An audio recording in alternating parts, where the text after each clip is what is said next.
राहुलचा जो डिस्मिसिव्ह होता तो नक्की आऊट होता की नाही हे थर्ड अंपायरलाही कळालं नाही आणि कॅमेऱ्याचे काही तुम्हाला दृश्यही पाहायला भेटले असतील ते पाठवून पाहण्यात आले. पुढून तुम्हाला काही गोष्ट दाखवण्यात आली नाही. तर नक्कीच या टेक्नॉलॉजीच्या जमान्यामध्ये ही चुकीची गोष्ट घडली मला तरी असं वाटतं. कारण की ऑस्ट्रेलियासारख्या अशा मोठ्या देशामध्ये एक असा व्हिडिओग्राफीमध्ये असा एक चूक निघणं हे खूप शर्मनाक अशी गोष्ट झाली आहे ऑस्ट्रेलियन क्रिकेटमध्ये. तर ठीक आहे, ती गोष्ट सोडून दिली तर भारताने खूप अशी खराब सुरुवात झाली.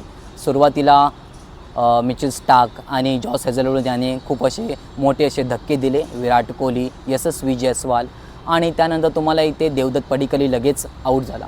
त्यानंतर भारताला सांभाळलं ते म्हणजे के.एल. राहुलची 27 रन्स आणि रिषभ पंतने स्कोर केलेले 37 रन आणि नितेश कुमार रेड्डी आपल्या पहिल्याच मॅचमध्ये अक्षरशः त्याने 41 रन स्कोर केले. त्यामुळे भारत एका चांगल्या परिस्थितीमध्ये म्हणजे 150 रन स्कोर करू शकला आपल्या 50 म्हणजे 49.5 ओव्हर.